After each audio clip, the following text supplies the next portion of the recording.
ఎంత ధ్యానంలో ఉన్నవాడికైనా చెవిలో పుల్ల మొక్క పెట్టి ఇలా అన్నారనుకోండి ఉలిక్కి పడతాడు ఇలాగా. అటువంటిది తీగలు ఎప్పుడైతే చుట్టుకున్నాయో పక్షులు నమ్ముతాయి వీడు కదలడి సమాధిలోకి వెళ్ళాడని. అప్పుడు తీసుకొచ్చి చెవులలో పుల్లలు పెడతాయి పక్షులు, పెట్టి గూళ్ళు పెడతాయి. గూళ్ళు పెడితే మేము ఊరుకుంటాయేంటే, సాయంకాలం అయ్యేటప్పటికి గోల, పొద్దున్న అయ్యేప్పటికి గోల, ఆ పిల్లలకి తెచ్చి ఆహారం పెడుతూ ఉండడం, నానా అల్లరి. ఇన్ని పుల్లలు పెట్టి గూళ్ళు పెట్టి అవి అల్లరి చేస్తున్నా వీడు కదలడం, అది సమాధి. వాడు యమున దాటాడని అర్థం, వాడు కాలం దాటాడు. కాలమునకు కృష్ణునికి ఎప్పుడూ సంబంధం. అందుకే కృష్ణలీలలన్నీ యమున ఒడ్డున, కృష్ణా నదిది కూడా అదే సంబంధం. మీరు ఎప్పుడైనా జాగ్రత్తగా కృష్ణానదీ పరివాహక ప్రాంతం గురించి పరిశీలనం చేయండి. కాల సంబంధమైనవి ఏవి ఉన్నాయో అవి కృష్ణానదితోటే సంబంధంతో ఉంటాయి. ఇప్పటికీ పెద్దలు మాట చెప్తుంటారు, బ్రహ్మంగారు చెప్పినటువంటి వేదాంతంలోంచి దాంట్లోంచి మొట్టమొదట కలియుగాంతం అవుతోంది అని గుర్తేమిటి? ఎవరు కదులుతారు? శ్రీశైలంలో ఉంటాడు పెద్ద బసవయ్య, ఆయన కదులుతాడు. అక్కడ ఎవరుంటారు? కృష్ణానది ఉంటుంది. ఎప్పుడు కదులుతాడు? కృష్ణానదికి ప్రవాహం వచ్చి విజయవాడలో ఉన్న కృష్ణ యొక్క తరంగం పైకి లేచి దుర్గమ్మ ముక్కు నత్తు ముట్టుకోవాలి. ముట్టుకుంటే శ్రీశైలం బసవయ్య లేచి రెంకె వేస్తాడు. అంటే కలియుగాంతమునకవి సంకేతములు. కృష్ణ కాలముతో సంబంధంలో ఉంటుంది. ఎప్పుడూ కృష్ణ కాల సంబంధం. కాలాన్ని దాటడం మోక్షం. మోక్షాన్ని ఇవ్వగలిగినటువంటి కృష్ణుని యొక్క శరీరమే నదిగా ప్రవహిస్తుంటే అసలు మీకు చిత్ర విచిత్రమైనటువంటివి ఎన్ని రకాలైనటువంటి కోరికలు కానివ్వండి, ఆ కోరికలను తీర్చగలిగినటువంటి శక్తి, ఇతర విభూతులను ప్రసరించగలిగినటువంటి శక్తి ఆ నదీ జలములకు లేదని మీరు ఎలా అనుకోగలరు అసలు? అందుకే ఎక్కడెక్కడ రక్షణ ఉంటుందో, ఎక్కడెక్కడ కాల సంబంధం ఉంటుందో, ఎక్కడెక్కడ మోక్ష సంబంధం ఉంటుందో, ఎక్కడెక్కడ ఈశ్వర అద్భుత విభూతులు ఉంటాయో అక్కడక్కడ కృష్ణమ్మ ప్రవాహం ఉంటుంది. మామూలు విభూతులు కావసమండి, పరమాద్భుతమైన విషయాలు ఉంటాయి. నేను ఈ మాట అన్నాను కాబట్టి మీతో ఒక విషయం మనవి చేయవలసి ఉంటుంది. అగస్త్య మహర్షి ఒకానొకప్పుడు దక్షిణ దేశంలో ప్రయాణం చేసి వెళ్ళిపోతున్నారు. ఆ దక్షిణ దేశంలో ప్రయాణం చేసి వెళ్ళిపోతున్నప్పుడు ఆయనకి కొన్ని చమత్కారాలు కనపడ్డాయి. ఏమిట్రా ఇక్కడ ఇలా ఉంది అని ఆగి చూశారు. వెనక బోలెడంతమంది శిష్యులు ఉన్నారు. ఒక నెమలి ఆడుతోంది. నెమలి ఆడుతూ ఉండగా ఆ నెమలి మీద పాము ఒకటి ఎక్కి ఉంది. అసలు పాము కనపడితే నెమలి కొట్టేయాలి. అలా కొట్టేయడం కాదు, నెమలి మీదకి పాము ఎక్కి కూర్చుని ఉంది. నెమలి పింఛం విప్పి ఆడుకుంటోంది. ఒక పాము మీద ముంగిస పడుకునుంది, ముంగిస మీద పాము పడుకునుంది. ఏమిట్రా ఈ చమత్కారం? ఇవన్నీ విరుద్ధమైన విషయాలు కదా, ఇలా ఉండకూడదు కదా. ఎందుకని అంటే మీకు నేను దీన్ని లోతుగా ఓ మాట అంటే కానీ మీకు దాని విషయంలోకి నేను స్థిరంగా చెప్పగలిగిన వాడిని కాలేను. తమంత తాముగా ప్రాణుల మధ్య విరోధం ఉంటుంది. దానికి విరోధానికి అది దీనికి ఏం అపకారం చేసిందండి అని అడగకూడదు. అది సహజము అంటారు. ఈ సహజము, ఈ వైరము సహజము అంటారు. సహజం అంటే అదేదో అపకారం చేసిందని కాదు, సహజంగా అంతే. ఆ రెండిటికి పడదు. పాముకి ముంగిసకి పడదు, కోడికి కుక్కకి పడదు. అలా నెమలికి పాముకి పడదు, ముంగిసకి పాముకి పడదు, పందికి కుక్కకి పడదు. వేదంలో శునక సూక్తం అనో సూక్తం ఉంది. వశిష్ఠ మహర్షి ఇంద్రుడి ఇంటికి వెళ్ళారు ఒకప్పుడు. ఇంద్రుడి ఇంటికి వెళితే ఇంద్రుడు మహావైభోగంతో ఉంటాడు. అంత వైభోగంతో ఉండేటటువంటి ఇంద్రుడి యొక్క కుక్క ఒకటి ఉంది, దాని పేరు దేవశుని. అది కలవారి కుక్క. అది వశిష్ఠుణ్ణి చూసింది. పెద్ద పెద్ద గడ్డాలు, ఈయన తపోశక్తితో మహానుభావుడు సూర్యమండలంలా ఉన్నాడు. అది భౌ అని అరిచింది. అరిస్తే వెంటనే వశిష్ఠ మహర్షి శునక సూక్తం చెప్పారు. వేదంలో ఉంది. కుక్కల యొక్క విశేషాలన్నీ ఆ సూక్తంలో ఉంటాయి. అందులో వశిష్ఠ మహర్షి మాట చెప్పారు, పందికి కుక్కకు సహజ వైరమున్నది అని చెప్పారు. ఈ రెండు ప్రాణులకు ఒకదానికొకటి అపకారం చేసుకోక్కర్లేదు, సహజంగా వైరం.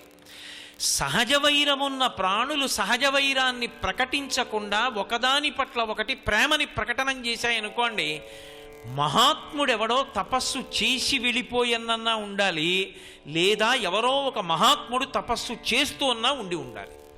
అది తపోభూమి అని గుర్తు.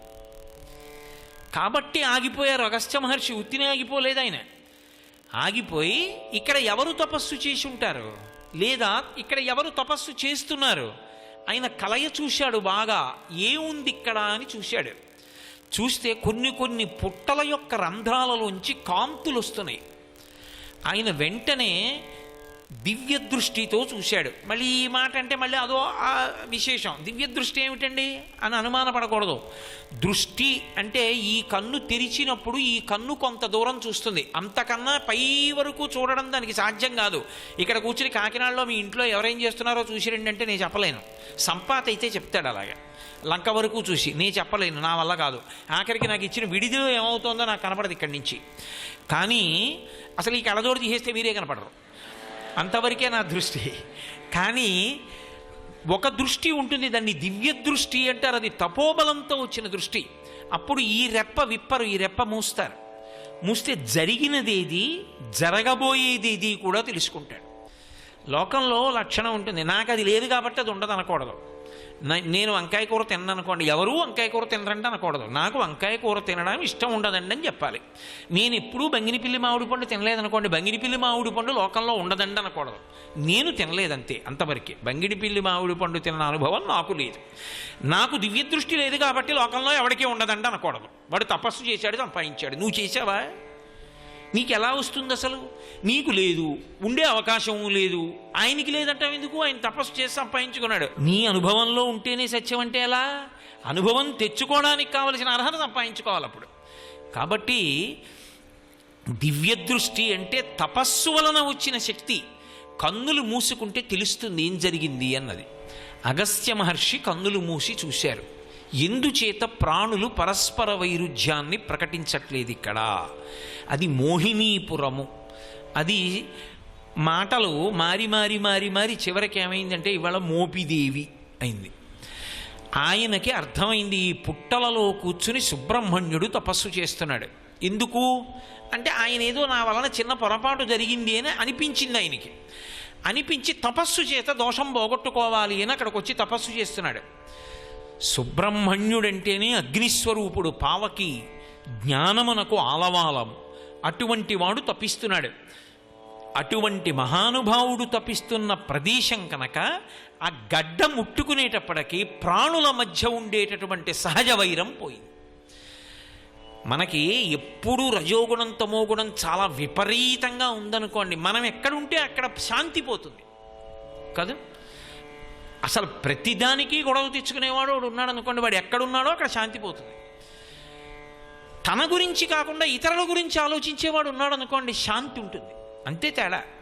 ఎప్పుడు నా గురించే ఆలోచిస్తాననుకోండి, నేనున్న చోట శాంతి ఉండదు. ఎందుకంటే ఒకటే కారణం, నాకు బాగా పెద్దరికం జరిగిందా లేదా, నాకు శాలువా కప్పారా, నన్ను వేదిక మీదకి ముందు పిలిచారా, నాకు సన్మానం చేశారా, ఇదొకటే నేను ఆలోచించాను అనుకోండి, ఎప్పుడూ వాడు శాంతికారకుడు కాడు. పైకి వెళ్ళి ఎవరి మీద అరుస్తూ ఉంటాడు. నన్ను 5వ స్థానంలో పిలవడం ఏంటండి, 1వ స్థానంలో పిలవాలండి అంటాడు. అది ఇతరుల గురించి ఆలోచించాడు అనుకోండి, రే ఎంత పెద్ద మనసురా, అరే ఎంత గౌరవాన్ని ప్రకటించారా నిజంగా అని అనుకున్నాడు అనుకోండి, అవతలవాడు చేసిన పనికి అవతలవాడు సంతోషంగా ఉంటాడు. వీడు ఎక్కడున్నాడో అక్కడ శాంతిగా ఉంటాడు. శాంతికి అశాంతికి తమంత తాము రావు, మన ఆలోచనని బట్టి శాంతి అశాంతి వస్తాయి. తపస్సు చేస్తున్నవాడు దాని ప్రకంపనలు అలా ఉంటాయి. అది ఎంతవరకు ఉంటుందంటే సహజ వైరాన్ని విరిచేస్తుంది. శంకరాచార్యుల వారు వెళ్ళిపోతున్నప్పుడు వేసవి కాలంలో పెద్ద కప్ప ఆయాస పడిపోతుంటే నాగుపాము వచ్చి పడగ పట్టి నీడనిచ్చింది. వెంటనే ఆగారు శంకరాచార్యుల వారు. అరే, ప్రాణుల మధ్య సహజ వైరం ఉండాలి, ఇక్కడ లేదు, ఏం జరిగిందని కళ్ళు మూసుకున్నారు. ఋష్యశృంగుడు తపస్సు చేశాడు త్రేతాయుగంలో. కలియుగంలో కూడా తపస్సు అలాగే ఉంది, దాని ప్రకంపన. పీఠం పెట్టారు అక్కడ. అలా అగస్త్య మహర్షి ఆగారు. అది సృష్టిలో విచిత్రం. అది ఈ దేశం యొక్క వైభవం. ఈ దేశానికి కీర్తి ఎందుకు వచ్చిందంటే పిల్లిని ఎలకని దూరంగా పెట్టడం కాదు, పిల్లిని ఎలకని విడిచిపెట్టినప్పుడు పిల్లి మంచి ఆకలితో ఉన్నా కూడా ఎలకని ముట్టుకోకుండా పాలు పోస్తే తాగుదామని కూర్చోవడం. ఇది దేనివల్ల అంటే ఎలకని ముట్టుకున్నప్పుడల్లా పిల్లి మూతి మీద కొట్టడం వల్ల కాదు, పెంచిన వాడి తపశ్శక్తి వల్ల. చంపుదామన్న భావన పెంచుకున్న పిల్లికి కూడా పోయింది. ఆ గడ్డకే అటువంటి లక్షణం వస్తుంది. అడుగు పెట్టారనుకోండి ప్రశాంతత వస్తుంది. పరమ ఉన్మాదిని ఒకడిని తీసుకొచ్చి అసలు కారులోంచి దింపలేరు మీరు, వాడు ఇనప గొలుసులు కూడా దింపేస్తాడు. అంతటి ఉన్మాదిని రమణాశ్రమానికి తీసుకొచ్చారు. రమణులు చెక్క సోఫాలో ఇలా కూర్చుని ఉన్నారు. ఊగిపోతున్నాడు. 10 మంది పట్టుకుని తీసుకొచ్చారు. హడిలిపోయారు. వెళ్ళి ఆయన మీద పడిపోతాడేమోనని తీసుకొచ్చి ఎదురుగుండా నించోబెట్టారు. రమణులు ఇలా చూశారు. అంతే, పరమ ప్రశాంతత పొంది కూర్చున్నాడు. ఒక్క మాట మాట్లాడలేదు. అలాగే తొలంచు కూర్చున్నాడు. ఎత్తి తీసుకెళ్ళి కారెక్కించారు. మామూలుగా అయిపోయాడు. మహాత్ముల యొక్క సన్నిధానంలో ఆ ప్రశాంతత ఉంటుంది. ఇప్పుడు అక్కడ 2 సహజ వైరమున్న ప్రాణులు ఆనుకూల్య బుద్ధితో ప్రవర్తిస్తున్నాయి. ఇది చమత్కారం. అందుకు అగస్త్యుడు ఆగి చూశాడు. ఇది సుబ్రహ్మణ్యుడు తపస్సు చేస్తున్న భూమి. వెంటనే ఆయన ఆరాధన చేశాడు.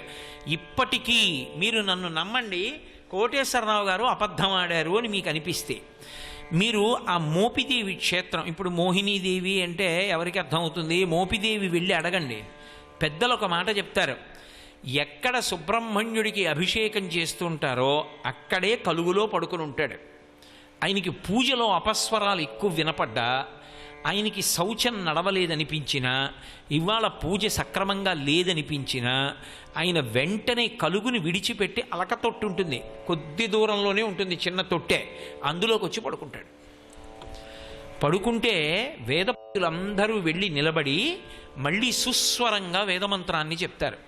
చెప్తే అలక తీర్చుకొని నాదం, ఆయనకి వేదనాదాన్ని ఉపాసన చేస్తాడు. అందుకే పాము రూపంలో ఉంటాడు. మళ్ళీ తొట్లోంచి లేచి పైకొచ్చి కలుగులోకి ఎడతాడు. ఇప్పటికీ మోపిదేవిలో ప్రత్యక్ష సాక్ష్యం. ఇది నేను సొంతంగా తెలుసుకున్నది కాదు. నేను ఆ క్షేత్రానికి వెళ్ళినప్పుడు వేద పండితులు నన్ను తీసుకెళ్ళి చూపించారు. ఇదిగో ఇక్కడికి వచ్చే పడుకుంటాడండి అని. కాబట్టి సుబ్రహ్మణ్య క్షేత్రం ఎక్కడ వెలిసింది అంటే కృష్ణానదీ పరివాహక ప్రాంతంలోకి వచ్చింది.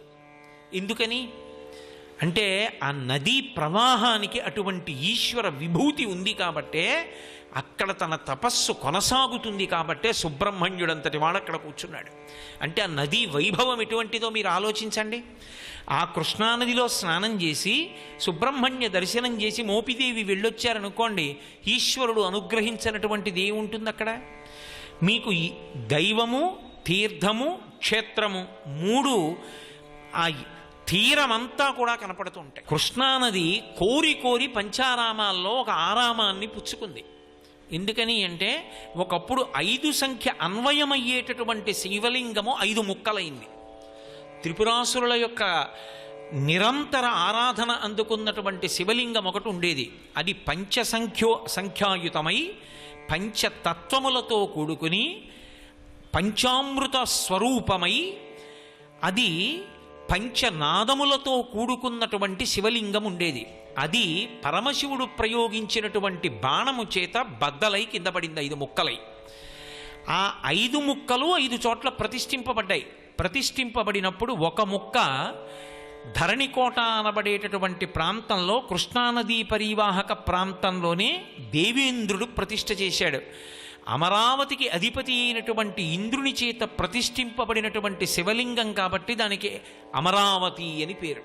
ఇప్పటికీ మీకు ఆ 5 లింగాలలో చాలా పొడుగైన లింగం ఏది అంటే అమరావతిలో ఉన్నటువంటి శివలింగమే.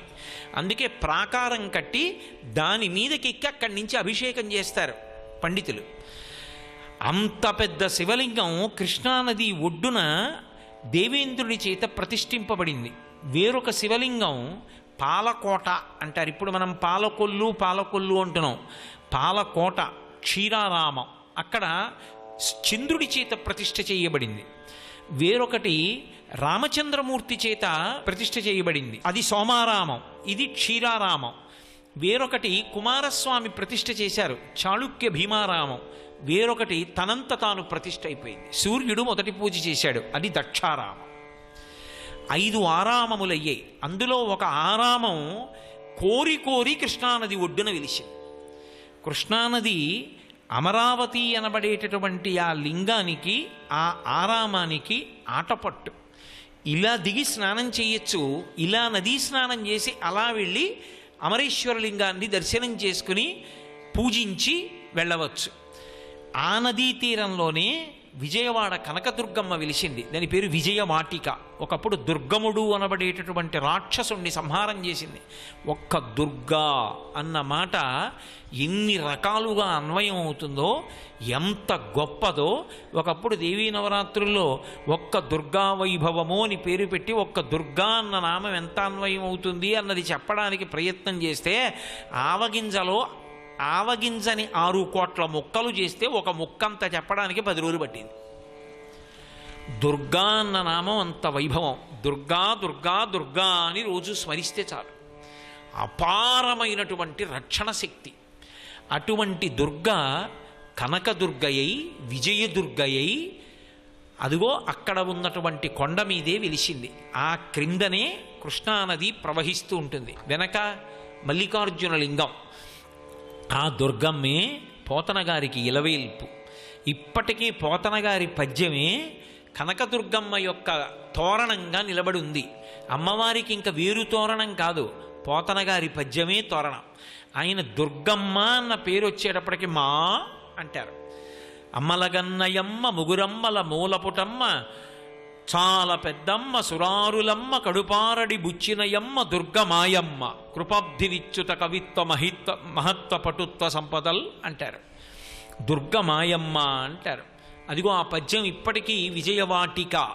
ఆ విజయవాడలో ఆ అమ్మవారి యొక్క దేవాలయం ఆ పైన ఉండేటటువంటి ప్రధానమైనటువంటి పైకమ్మికి తోరణంగా వేలాడుతుంటుంది పద్యం. అంత గొప్ప క్షేత్రం. ఇంకా మీరు ఆ కృష్ణానదీ పరివాహక ప్రాంతంలో లోపలికి వెళ్ళి చూస్తే ఎంతమంది సిద్ధులు, ఎంతమంది యోగులు, ఎన్ని చోట్ల ఎన్ని రకాలుగా స్తోత్రం చేసి ఈశ్వరుణ్ణి తీసుకొచ్చి ప్రతిష్ఠ చేసుకోవడానికో ఆ నది కారణమైంది. మొవ్వ మీరు ఎప్పుడైనా వెళ్ళారో లేదో నాకు తెలియదు. అక్కడే పదాలు వచ్చాయి కవిత్వంలో. అద్భుతమైనటువంటి క్షేత్రం మువ్వగోపాలుడు అంటారు. అలాగే శ్రీకాకుళాంధ్రదేవ. బహుశः నాకు తెలిసిండి భగవంతుడి పేరుకి ఒక ప్రాంతాన్ని కలిపి పిలవడం అనేటటువంటిది ఎక్కడా ఉండదు. కానీ విష్ణు స్వరూపానికి ప్రాంతం పేరుతో కలిపి ఉన్నటువంటి దైవం ఉన్నటువంటి పేరు ఒక్క శ్రీకాకుళాంధ్రదేవుడి. శ్రీకాకుళాంధ్ర దేవాలయం మీరు చూసి తీరాలి. ఎంత చక్కగా ఉంటుందో. అక్కడే ఆముక్తమాల్యద మంటపం ఉంటుంది. సాహితీ సమరాంగణ సర్వభౌముడు, లలిత కళాప్రియుడు, కవి పండిత పోషకుడు, విద్వత్కవి, మహానుభావుడు, విజయనగర సామ్రాజ్యాన్ని పరిపాలించినటువంటి శ్రీకృష్ణదేవరాయల వారు ఒకానొకప్పుడు ఆ క్షేత్రాన్ని దర్శనం చేసి అక్కడ ఉన్నటువంటి ఒక ప్రదేశంలో కూర్చున్నారు. చిన్న మాగన్ను పట్టినట్టుగా కన్ను మూతబడింది. వచ్చి ఇలా తట్టి లేపాడు విష్ణుస్వరూపం. లేపితే ఆయన వెంటనే విష్ణు భగవానుండి చూసి నమస్కరించి నోట మాట రాకుండా ఉండిపోయాడు. ఓయ్ కృష్ణదేవరాయ, నువ్వు ఆంధ్ర భాష అంటే చాలా ఇష్టం ఉన్నవాడివి, నా మీద ఆముక్తమాల్యద రచన చెయ్యవయా అని అడిగాడు. అందుకే ఇప్పటికీ ఆ మంటపాన్ని ఆముక్తమాల్యదా మంటపము అని పిలుస్తారు. కృష్ణదేవరాయల వారికి విష్ణు సాక్షాత్కారం జరిగినటువంటి ప్రదేశం. నేను తప్పకుండా ఆముక్తమాల్యద రచన చేస్తాను అని స్వామికి మాట ఇచ్చి కృష్ణదేవరాయల వారు వెళ్ళి ఆముక్తమాల్యద రచన చేసి ఆ మంటపాన్నంతటినీ నిర్మాణం చేశారు. అందుకే ఆ మంటపానికి ఆముక్తమాల్యదా మంటపము అంటారు. మీరు శ్రీకాకుళాంధ్రదేవుణ్ణి చూడాలి. బహురమ్యంగా ఉంటాడు. అంతెత్తున ఉండేటటువంటి మూర్తి. లోపలికి వెళ్ళాలి దేవాలయంలోకి.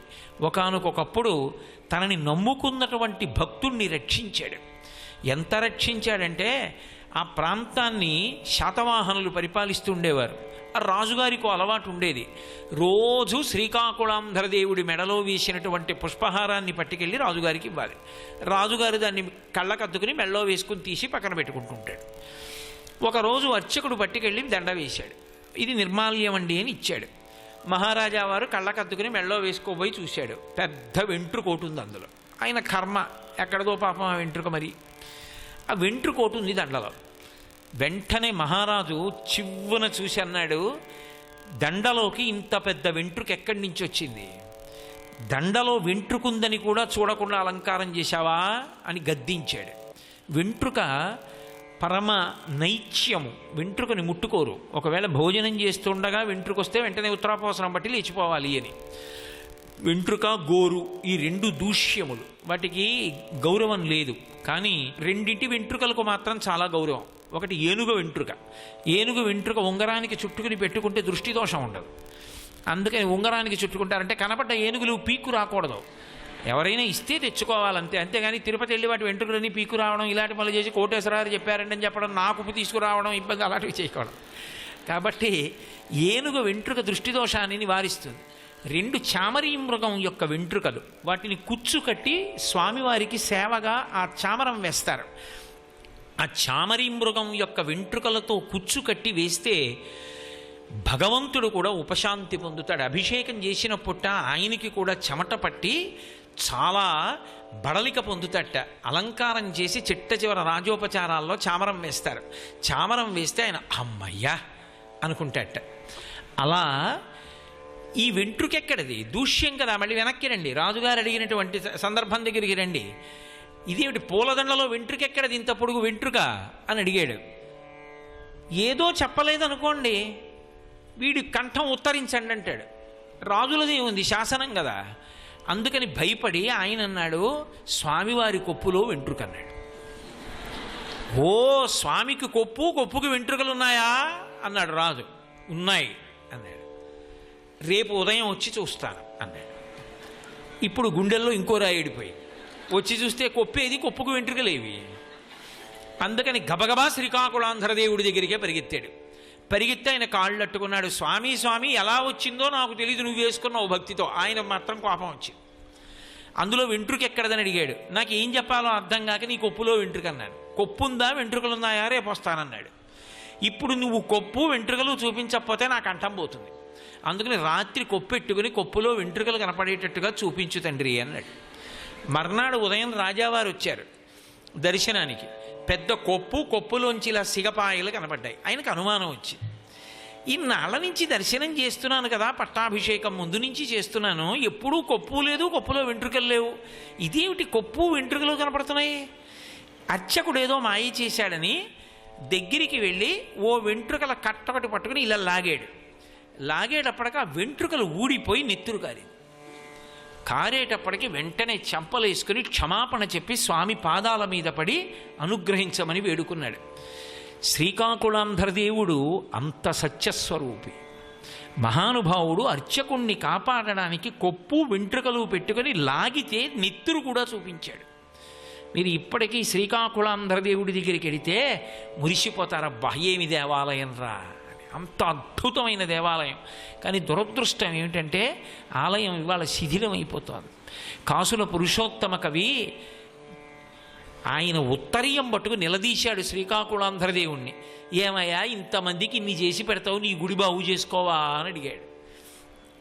అందున శ్రీకాకుళాంధ్రదేవుడి మీదనే ఆయన ఒక శతకం చేశాడు, చదివి తీరాలి. నిందాస్తుతి. పైకి మీరు పద్యం చదివారనుకోండి ఏదో తిట్టినట్టుంటుంది, కానీ లోపల ఇంకొక అర్థం చూశారనుకోండి చాలా చమత్కారంగా స్తోత్రం చేసినట్టుంటుంది. సర్వం శ్రీ ఉమామహేశ్వర పరబ్రహ్మార్పణమస్తు. స్వస్తి.